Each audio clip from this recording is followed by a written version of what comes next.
Hai semuanya, selamat datang di channel YouTube Garuda IDN.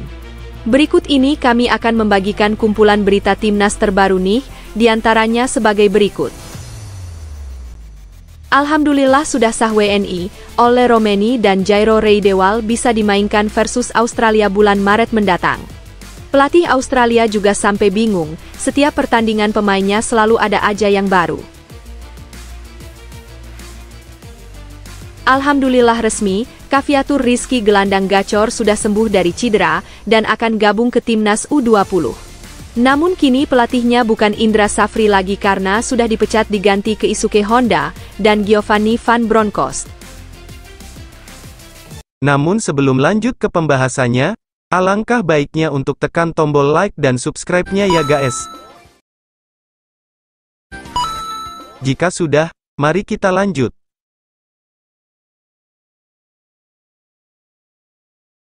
Alhamdulillah sudah sah WNI, Ole Romeni dan Jairo Riedewald bisa dimainkan versus Australia bulan Maret mendatang.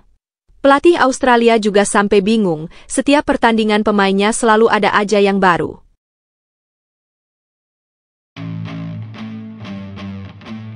Timnas Indonesia kini tengah mempersiapkan diri untuk menghadapi rangkaian laga kualifikasi Piala Dunia melawan tim-tim tangguh seperti Australia, Bahrain, Cina, dan Jepang. Sebagai persiapan, PSSI baru-baru ini mengumumkan kehadiran dua pemain baru yang berpotensi memperkuat skuad Garuda, yaitu Ole Romeni dan Jairo Riedewald. Ole, yang saat ini membela Oxford United, merupakan seorang penyerang yang memiliki kemampuan finishing yang cukup tajam. Posisi striker adalah peran utamanya, dan kehadirannya di lini depan diharapkan dapat memberikan dimensi baru dalam serangan timnas Indonesia. Sementara itu, Jairo, yang kini memperkuat klub Belgia, Royal Antwerp, berposisi sebagai gelandang serang.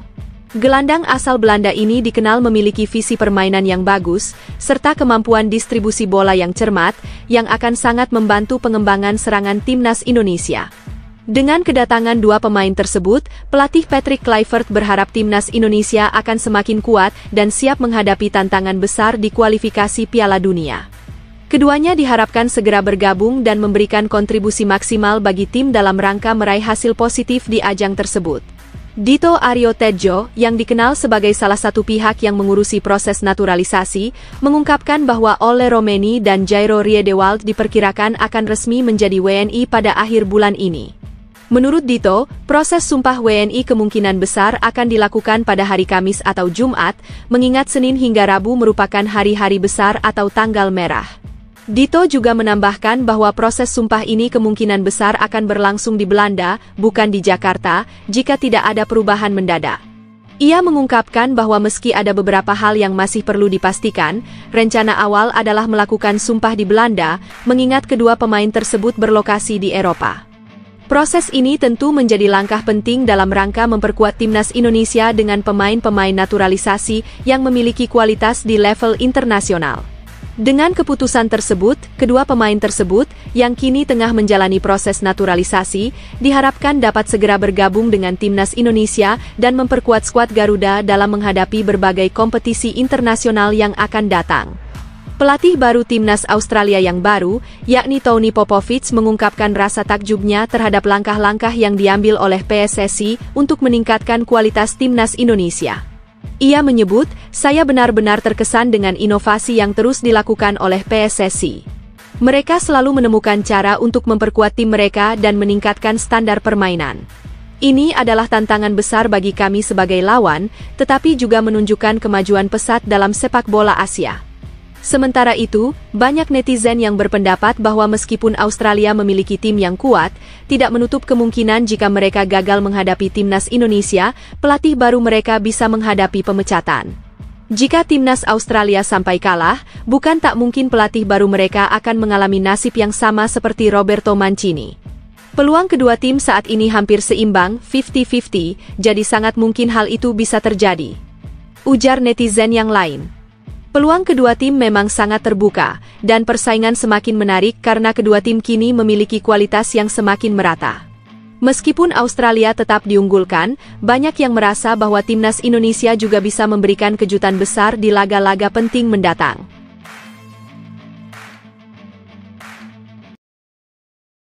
Alhamdulillah resmi, Cafiatur Rizky gelandang gacor sudah sembuh dari cedera dan akan gabung ke timnas U20. Namun kini pelatihnya bukan Indra Safri lagi karena sudah dipecat diganti Keisuke Honda dan Giovanni van Bronckhorst. Timnas U20 Indonesia kini tengah mempersiapkan diri untuk menghadapi Piala Asia U20 yang akan segera dimulai. Dalam ajang bergengsi ini, mereka tergabung dalam grup yang cukup menantang yakni grup C. Namun, ada kabar menggembirakan datang dari tim, terutama terkait dengan salah satu gelandang yang tampil luar biasa di Piala AFF U19 lalu. Gelandang tersebut adalah Cafiatur Rizky, yang saat ini sudah pulih dari cedera dan siap kembali memperkuat timnas U20 Indonesia. Selama Piala AFF U19, Cafiatur berhasil menunjukkan kualitas permainannya yang impresif. Ia menjadi salah satu pemain kunci di lini tengah timnas U19, memberikan kontribusi besar dalam penguasaan bola dan menciptakan peluang untuk rekan-rekannya. Statistiknya selama turnamen sangat mencolok, dengan beberapa assist yang menciptakan gol-gol penting. Kehadirannya di lapangan juga memberikan keseimbangan, baik dalam bertahan maupun menyerang. Kini, setelah pulih dari cedera, Cafiatur siap kembali bergabung dengan tim untuk menghadapi tantangan di Piala Asia U20, di mana tim Garuda Muda berharap bisa meraih hasil yang maksimal. Kembalinya Cafiatur ke dalam tim tentu menjadi angin segar, mengingat peran vital yang dimilikinya. Dengan pemain-pemain berbakat lainnya, timnas U20 Indonesia berharap bisa melaju jauh di Piala Asia U20 ini. Timnas U20 Indonesia sebelumnya sempat menghadapi masalah di lini depan, dengan ketergantungan pada pemain-pemain yang kurang tajam dalam mencetak gol. Salah satu nama yang sempat diharapkan menjadi solusi adalah Victor Dethan. Namun, sayangnya usianya yang sudah lebih dari 20 tahun membuatnya tak memenuhi syarat untuk bergabung dalam skuad U20. Namun, meski kekurangan striker muda, timnas U20 kini memiliki potensi besar di sektor serangan. Cafiatur Rizky yang telah pulih dari cedera, kini menjadi salah satu pilar penting di lini tengah. Ia akan berkolaborasi dengan dua pemain menyerang yang juga memiliki kualitas tinggi, yaitu Jens Raven dan Welber Jardim. Ketiganya diperkirakan akan menjadi ancaman serius bagi pertahanan lawan, dengan kemampuan masing-masing untuk menciptakan peluang dan mencetak gol. Kehadiran Cafiatur bersama Jens dan Welber diharapkan bisa memberikan ketajaman yang lebih dalam serangan timnas U20 Indonesia. Dengan kombinasi kekuatan fisik dan kecerdasan bermain, trio ini siap membuat perbedaan besar di Piala Asia U20, membantu Indonesia meraih hasil terbaik dalam turnamen ini. Menariknya, PSSI dilaporkan berencana mengganti pelatih timnas Indonesia U20, Indra Safri, dan asisten pelatih Bima Sakti dengan dua sosok baru yang terkenal di dunia sepak bola. Keisuke Honda, mantan pemain legendaris Jepang yang kini beralih menjadi pelatih, serta Giovanni van Bronckhorst, ex-pemain dan pelatih Belanda, kabarnya akan mengambil alih posisi tersebut. Kedua pelatih ini membawa pengalaman luar biasa dari karir mereka di level klub maupun internasional. Indra Safri dan Bima Sakti memang sempat menuai kritik, terutama soal taktik permainan yang dianggap kurang berkembang. Selain itu, kedua pelatih ini juga dikenal memiliki pandangan yang kurang mendukung pemain naturalisasi, yang semakin banyak digunakan dalam timnas Indonesia belakangan ini. Di sisi lain, Honda dan van Bronckhorst dikenal lebih fleksibel dan terbuka terhadap pemain naturalisasi, serta memiliki pengalaman melatih yang diharapkan dapat membawa angin segar bagi timnas Indonesia. Sementara itu, salah satu talenta muda yang diharapkan bisa segera bergabung dengan timnas Indonesia adalah Cafiatur Rizky, yang tampil cemerlang di Piala AFF U19 2024. Pemain muda ini dipandang sebagai kekuatan baru yang dapat menambah daya gedor tim, dan diharapkan bisa bermain bersama para pemain naturalisasi dalam upaya membawa timnas Indonesia lebih jauh dalam ajang internasional. Apakah kamu setuju dengan keputusan PSSI untuk mengganti pelatih dan memasukkan Cafiatur Rizky ke dalam skuad? Tulis pendapatmu di kolom komentar, ya. Bukan kaleng-kaleng, Sandy Walsh dorong pemain Arab Saudi Al-Bulai sampai tak berkutik. Sandy ingin buktikan bahwa timnas Indonesia tak boleh dipandang sebelah mata. Dalam pertandingan krusial antara timnas Indonesia melawan Arab Saudi pada kualifikasi Piala Dunia 2026 zona Asia, bek kanan Indonesia, Sandy Walsh, menunjukkan aksi berani yang membuat pemain Arab Saudi terkejut. Laga yang berlangsung di Stadion Utama Gelora Bung Karno pada Selasa, 19 November 2024, memperlihatkan dominasi tim Garuda yang berhasil meraih kemenangan impresif 2-0 atas The Green Falcons. Meski sorotan utama jatuh pada Marcelino Ferdinand yang mencetak kedua gol kemenangan, performa lini pertahanan Indonesia juga tak kalah mencuri perhatian, terutama dari sosok Sandy Walsh.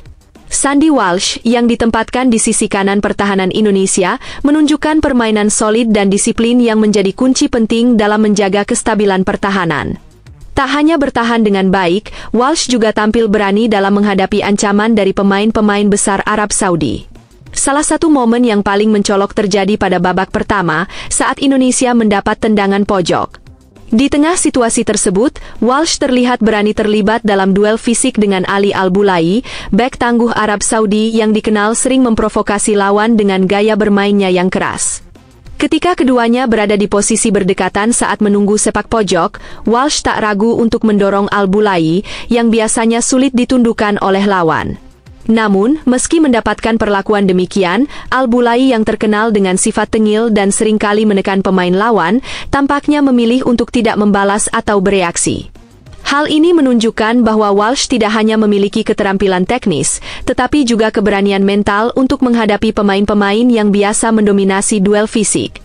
Selain itu, penampilan Walsh di sepanjang laga menjadi penyeimbang yang sangat dibutuhkan bagi timnas Indonesia yang ingin terus menanjak di kualifikasi ini. Kemampuan Sandy Walsh dalam menghadapi tekanan besar dari pemain Arab Saudi yang seringkali dianggap sebagai tim kuat menunjukkan betapa pentingnya kontribusi dirinya bagi tim. Keberaniannya dalam berduel fisik dan tekadnya untuk tidak takut menghadapi lawan besar seperti Al-Bulai patut diapresiasi. Dengan kemenangan ini, serta aksi berani dari Sandy Walsh, timnas Indonesia semakin menunjukkan bahwa mereka siap bersaing di level internasional, memperlihatkan kematangan dan keberanian dalam menghadapi tim-tim besar di Asia.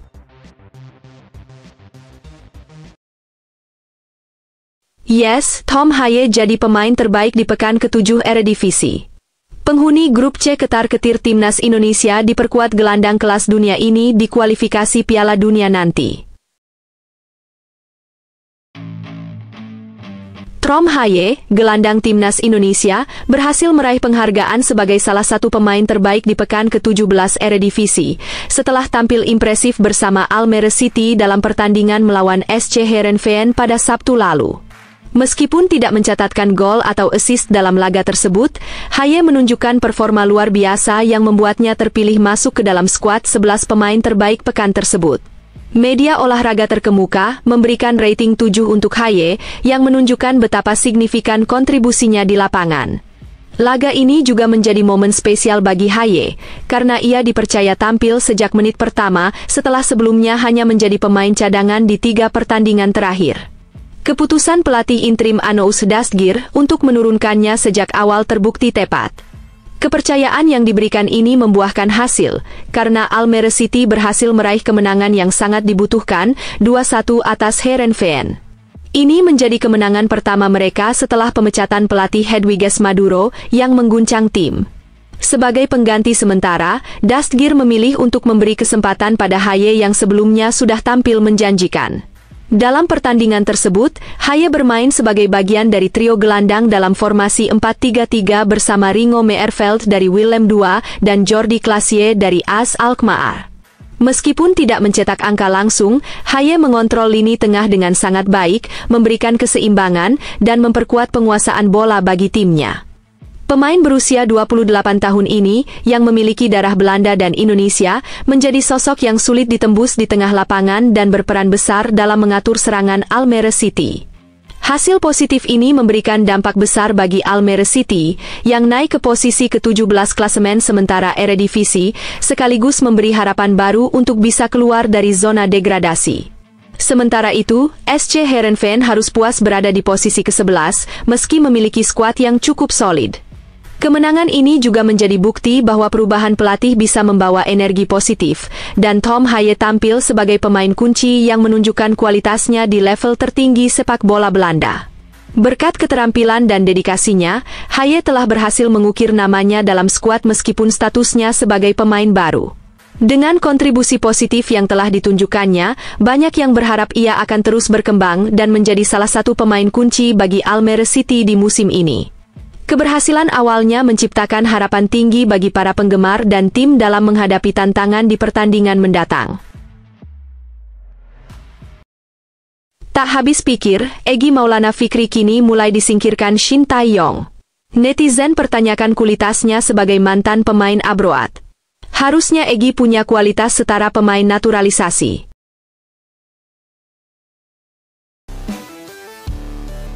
Egy Maulana Fikri, yang dulunya menjadi salah satu pilar utama di lini depan timnas Indonesia, kini mengalami penurunan menit bermain yang cukup signifikan. Sebagai pemain yang memulai karir seniornya di usia 17 tahun di bawah pelatih Luis Milla, Egy sempat menjadi salah satu talenta yang diharapkan bisa membawa Indonesia ke level internasional yang lebih tinggi. Pada era Shin Tae-yong, Egy sempat menjadi andalan di 2 edisi Piala AFF, yakni pada tahun 2020 dan 2022, serta berhasil mencetak gol kemenangan melawan Vietnam dalam laga kualifikasi Piala Dunia 2026 pada Maret 2002 Emoat. Namun, situasi Egy di timnas Indonesia kini berbeda. Meskipun performa stabil bersama klubnya, waktu bermainnya di timnas semakin terbatas. Dalam 6 pertandingan terakhir timnas Indonesia di putaran ketiga kualifikasi Piala Dunia 2026, Egy hanya diberikan kesempatan tampil dalam 1 pertandingan dengan total durasi bermain sekitar 10 menit. Di 5 pertandingan lainnya, Egy lebih sering tidak dipilih masuk skuad atau hanya duduk di bangku cadangan. Kondisi ini menimbulkan berbagai spekulasi di kalangan penggemar sepak bola Indonesia. Banyak yang bertanya-tanya mengapa Egy, yang pernah berkarir di luar negeri dan memiliki pengalaman berharga, kini tidak bisa menunjukkan performa yang lebih baik dibandingkan dengan pemain lain di timnas. Pengalaman internasionalnya yang seharusnya bisa memberikan nilai tambah, kini tampaknya tidak cukup untuk membuatnya bersaing dengan pemain-pemain muda maupun pemain naturalisasi yang semakin banyak di timnas Indonesia. Egy memiliki potensi besar yang sudah terbukti di masa lalu, namun kenyataannya, ia masih kesulitan untuk menemukan posisi atau peran tetap di timnas Indonesia. Hal ini tentu menjadi tanda tanya besar, apakah Egy akan kembali ke performa terbaiknya atau bahkan berisiko kehilangan tempatnya di timnas. Banyak penggemar yang berharap Egy Maulana Fikri bisa segera kembali ke performa terbaiknya. Dengan pengalaman internasional yang dimilikinya, mereka merasa Egy seharusnya memiliki potensi yang setara dengan para pemain timnas Indonesia lainnya. Bahkan, jika diberikan kesempatan yang tepat, dia bisa tampil lebih menonjol dan memberikan kontribusi lebih besar bagi tim. Banyak yang percaya bahwa Egy memiliki kualitas yang bisa membawa dampak positif, terutama dengan pengalamannya bermain di luar negeri. Kini, tinggal menunggu waktu apakah Egy bisa mengembalikan kepercayaan yang telah diberikan kepadanya dan menunjukkan performa konsisten yang telah lama dinantikan. Doa publik akhirnya terkabul, Tristan Goejjer kedapatan nonton pertandingan Liga Belanda bersama Arya Sinulinga. Fans yakin Arya dan Tristan sedang menjalani proses naturalisasi. Tristan Goejjer, pemain keturunan Indonesia-Belanda, baru-baru ini membagikan momen saat menyaksikan pertandingan sepak bola melalui akun Instagram pribadinya. Laga yang ditontonnya adalah pertandingan antara PSC Zwolle dan Almere City dalam lanjutan Eredivisie yang berlangsung di Stadion Itselde, Zwolle. Menariknya, pertandingan ini juga mempertemukan 2 pemain timnas Indonesia, yakni Tom Haye dari Almere City dan Eliano Reijnders dari PSC Zwolle, yang keduanya memiliki potensi untuk berkontribusi lebih besar pada timnas. Dalam kesempatan yang sama, ex-ko PSSI, Arya Sinulinga, juga terlihat berada di stadion untuk menyaksikan pertandingan tersebut. Ia juga membagikan momen tersebut melalui akun Instagramnya. Menariknya, baik Arya maupun Tristan berada di sudut tribun yang cukup dekat, menimbulkan spekulasi bahwa mereka mungkin bertemu untuk membahas sesuatu yang lebih serius, yakni proses naturalisasi pemain.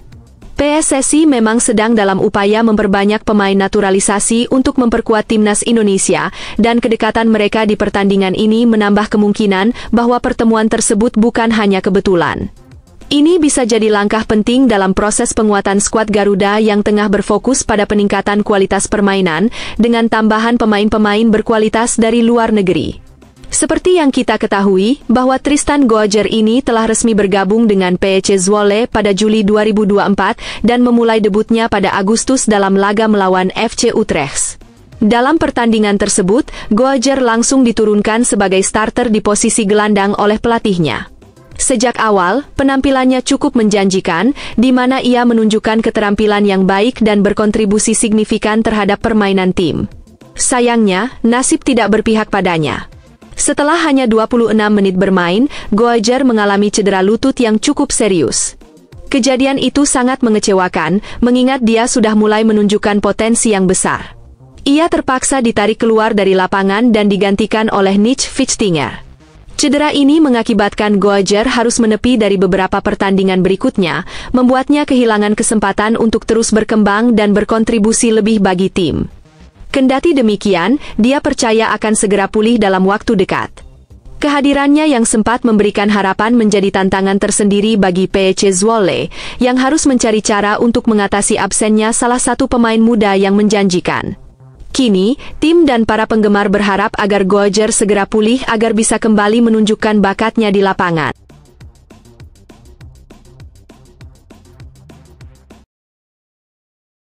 Mantap, PSSI rumornya sudah menyiapkan Bambang Pamungkas untuk jadi pelatih Timnas Indonesia. BP bakal gantikan Indra Syafri untuk latih Timnas U20 jika sudah pensiun nanti.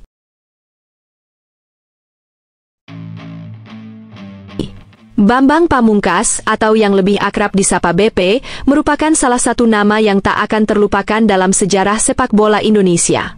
Seperti halnya Kylian Mbappe yang sedang mendominasi dunia sepak bola Eropa dengan pencapaian golnya yang luar biasa, BP memiliki peran yang serupa di tanah air.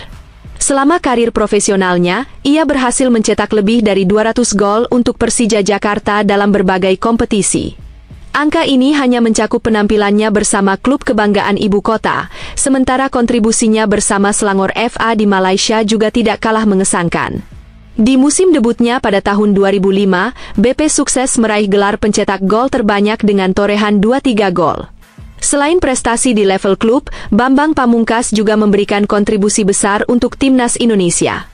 Dengan 37 gol dari 85 pertandingan internasional, BP menjadi salah satu penyerang tajam setelah era 2000-an. Statistik cemerlangnya di Timnas menggugah pertanyaan di kalangan penggemar sepak bola Indonesia. Apakah BP memiliki keinginan untuk melanjutkan karirnya di dunia kepelatihan? Mengingat pengalamannya yang luas di dunia sepak bola, tidak sedikit yang berpendapat bahwa BP memiliki potensi besar untuk menjadi pelatih, khususnya di level Timnas Indonesia kelompok usia. Bambang Pamungkas dengan pengalaman dan kemampuannya di dunia sepak bola memiliki potensi besar untuk menjadi pelatih Timnas U20 di masa depan, menggantikan sosok pelatih senior seperti Indra Syafri. Indra sendiri diketahui merupakan pelatih senior yang mungkin beberapa tahun lagi akan pensiun di usia yang relatif muda, dan dengan latar belakang yang kaya, BP bisa menjadi figur yang tepat untuk memimpin Timnas kelompok umur menggantikan sosok Indra. Pengalamannya di dunia sepak bola tentu sangat dibutuhkan oleh para pemain muda. Pengalamannya di berbagai kompetisi, baik di dalam negeri maupun internasional, memberi BP wawasan yang luas tentang taktik dan strategi permainan yang dapat diajarkan kepada generasi muda. Kepemimpinan yang dimilikinya juga akan menjadi nilai tambah dalam membimbing para pemain muda untuk berkembang. Dengan pendekatan yang modern dan berfokus pada pengalaman, BP bisa membawa perubahan positif bagi Timnas U20 dan membantu mereka mencapai prestasi lebih tinggi. Kemampuan untuk menumbuhkan bakat dan mempersiapkan pemain untuk level yang lebih tinggi menjadi aset besar bagi sepak bola Indonesia.